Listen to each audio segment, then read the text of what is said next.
Michael Marcantonini joined on the IronBirds broadcast network by IronBirds outfielder Nate George. Nate, thank you for taking the time for this interview. How are you doing this late in the season now? I'm doing good. How are you doing? Great, man. And I know it's been a whirlwind season, really 2 years for you since you were drafted out of high school last year. Have you had a chance to process everything that you've been through, going from getting drafted to moving up 3 levels in the Orioles org this year? It's been a lot. It's been a grind since last year, since I've been drafted. It's just been nonstop go, go, go. So starting to reflect now as the season's coming to an end, and I really like where I'm at right now, and I'm just looking to keep growing more each and every day. You're from Illinois. The Orioles took you in the 16th round of the 2024 draft. Tell me about growing up playing baseball and playing high school baseball back home. Yeah, it's competitive. It's gritty, especially being from the Midwest. The weather's not nice. We don't get the opportunity, play year-round like some of these southern schools do. So definitely finding ways to get your work in indoors. During the off-season, it's a grind, but that's what makes it so fun, and that's what makes me love the game even more.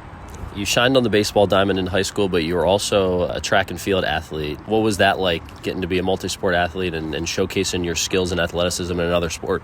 Absolutely, yeah. Running track, too. It was a lot, especially with track and baseball being in the same season. I always loved track. I ran track in middle school in 6th and 7th grade. 8th grade year got cut short due to COVID, so we didn't have a track season. But being able to run track in high school, it's fun. I've always had a passion for running and sprinting, so being able to do that, but also knowing that it's helped me on the baseball field also, it makes it a lot more fun. What events did you run?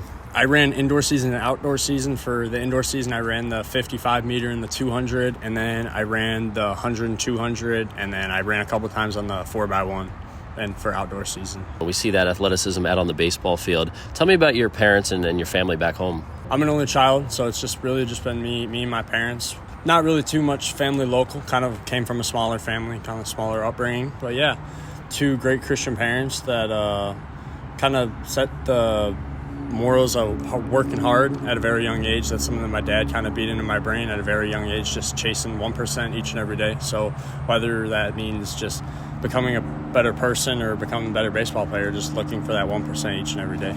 I know it was a tough decision for you whether or not to go to college or sign with the Orioles after they drafted you. And I know your family, was there for you when you were making that decision. What did you talk about with your parents when you were making that big life change? For me, the biggest thing I was looking at was development. Whether or not to start the pro career early or maybe go to JUCO and develop a couple years and then go. But ultimately, looked at the Orioles, looked at the track record that they have with developing their young high school guys into great MLB superstars. And ultimately, that's my goal, and that's what I want to become in a couple years down the road. So ultimately, that led me to the decision of, I want to start my pro career early and get my foot in the door with a great organization that has a great track record for developing young guys.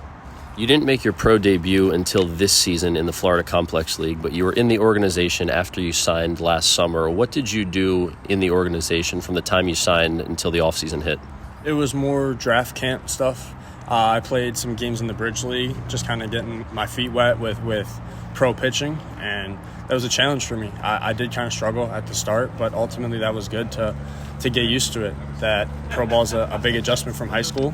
And yeah, like I was mentioning earlier, just chase 1% each and every day. And I've seen the growth over the past year, just how I've developed, not just as a player, but as a person too, and how to deal with adversity in certain situations. And I'm looking for more and more as I learn as the years and the days go on. This season, you've jumped from the FCL to Low A Delmarva to now High A Aberdeen. Was that a goal of yours this season to get up to this level? And how do you feel like you've progressed and developed as a player this year? For me, I try to take it one day at a time. I told my dad at the start of the FCL season when I found out I was going to be starting the Complex League, I told him this multiple times on the phone. I told him I'm going to give him no choice but to move me up. So just taking it one day at a time and dominating each and every opportunity that's thrown in my direction. And ultimately, if it's God's plan for me to get moved up at a certain time, I will. And if it's not, I won't. So not getting discouraged if things don't necessarily go my way in certain games or whatnot, but taking it one day at a time and making the most out of every opportunity. That's an awesome answer. 1-2 from Ammons. Fought off the hands over the third baseman Houck. It's a fair ball into left. Here comes Cuevas from second. George digging for second. The throw, not in time. It's a hustle RBI double for Nate George, and the Birds are within 1. What's the best part about being a pro baseball player so far? I love it's just baseball now. It's not school, having to go to class a couple hours a day. Now it's just wake up baseball. That's ever since I was young, that's always been my dream, is just show up and just get to play ball all day. And now it's a reality, just trying to make the most of it. Talent evaluators and scouts and people in the baseball world are always going to make player comparisons with a young guy coming up. Do you have any player comparisons for yourself or guys that you like to model your game after? I like Bobby Witt. I like how he plays. He's a speed guy like me too, with the mix of power and contact and being able to steal bags. So I model my game after him, and just the way that he plays hard, and that's ultimately who I model my game after. You mentioned earlier in the interview about coming from a Christian family. You had an Instagram post earlier this year talking about your faith and how you've really grown into your faith this year. One of the things you wrote in that Instagram caption was you were talking about how you didn't feel like you were good enough if you didn't perform on the field. And obviously now you're past that. How did you move past that negative mindset to a positive mindset? Absolutely. After I was drafted, kind of my whole mind was just stuck on baseball. I'm like, all right, like I grew up in a Christian household and I went to church on Sundays, but there was something more. There was a piece that I was missing. And actually during Instructs camp, we had chapel with one of the pastors' name was Rick Beachy at Abundant Life Church in Sarasota. And as I started to grow a relationship with him, going to chapel every week, he kind of just planted that seed in my heart that began to grow, just that fire for Jesus every single day. And multiple times, me and him would go out to eat and just talk for hours about the Bible and to love like Jesus, and how no matter how dirty we are, we could always come to Jesus. And for me, my whole identity was in baseball, and that's how I was self-worth as a person. As I woke up today, I was like, all right, I'm just Nate the baseball player. I wasn't a child of God at that moment, and I got baptized and I surrendered my life, and now it's no longer about my stats, my identity in baseball. My identity is in Jesus and what Jesus did for me. Before, I was a baseball player who would put his faith off to the side, and now I'm just a child of God who happens to be a baseball player. So it really shifts your identity and your self-worth and how you wake up every day. It's not just baseball. There's so much more to life than that, and there's so many young ball players out there that I feel like are in or have been in the same situation that I was in, because it's tough, with baseball being such a game of failure. Every day is not going to go your way. You're going to show up to days of the ballpark, you feel amazing, and you show up and you go 0 for 4 with 4 strikeouts. That's going to happen. Days like that are coming. But who are you outside of the baseball field? How are you going to treat your family and your teammates and your friends when things don't go your way?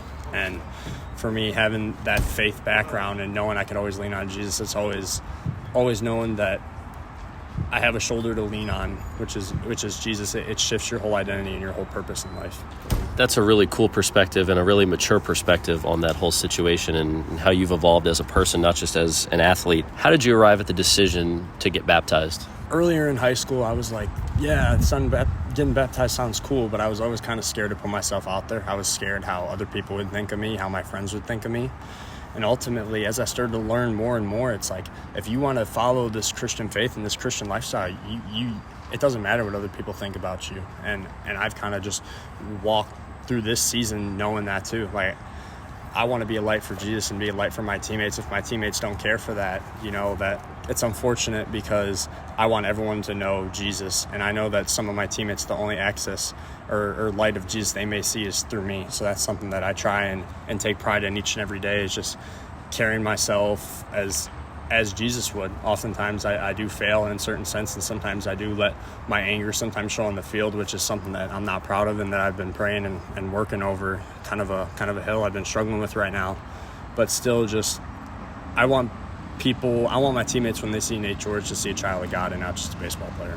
That's a really cool answer as well. I know I've seen some pictures of you with eye black in the shape of a cross on your face. When did you start doing that? I started doing that in high school. I was kind of inconsistent for a while, but once I got the pro ball, I told myself, like, this is something I want to do each and every day. I don't care how it looks and what other people on the internet might say about it. That's just something small that may plant a seed in someone else's heart. It's just me.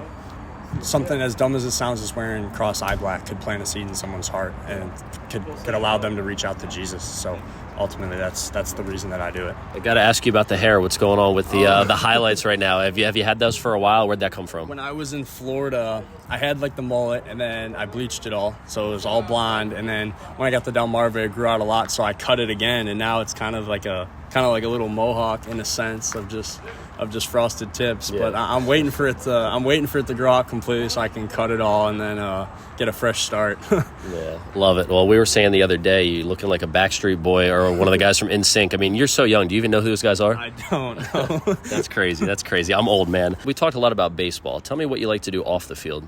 love going to church, spending time with the church community, and I like going for walks too. I know it's kind of boring, but I like just getting out in nature, putting my headphones on, and just getting away, kind of, you know, with baseball and everything. Obviously, baseball is the dream job, and that's what I want to do. But there's certain times and certain days where it's like you just need to get away. You need to get away from the noise and the baseball, and just go out and just walk around and live life, you know, just kind of soak in the sun and just look at God's creation. And yeah, I would say I'm kind of boring in that stance of stuff outside of baseball, but that's the stuff I like to do the most. No, I like it. I'm a big walk guy as well. You got to clear the head sometimes. Well, your name's Nathan. You go by Nate. Does anyone call you Nathan? Some family members now, but I try and correct them when they say Nathan. I used to go by Nathan when I was younger, and now once I got to date it sounds cooler. So, okay. Yeah. Yeah, I got you. All right, I'm going to throw you out a bunch of random questions here, a little rapid fire round to end this thing. Favorite subject in school? Gym class. Great answer. Person that you talk to the most outside of your family? Andrew Tess. All right, next one. 2 MLB players all time, could be current or former, that you'd want to share an outfield with. Oh, my. I'd say Mike Trout and Ken Griffey Jr. You guys would cover a lot of ground out there. Favorite TV show? Oh, man. I would say a couple years ago I watched a couple seasons of Stranger Things. Okay. And that was pretty cool. But other than that, I don't really watch TV that much. Gotcha. Last one for you. If you had to sing karaoke, what would be your go-to song for it? 24 Karat Magic, Bruno Mars. That's a great answer. I love it. I've got Nate George from the IronBirds joining me. 1 RBI so far in his short tenure at High A, and he's about to add a second. He slaps one past Collins, the first baseman, into right. Here comes Amparo from second. He's in to score, and George slides in at second with an RBI double. Nate, thanks for an awesome interview. Keep doing what you're doing and continue your success. Thank you. I appreciate it.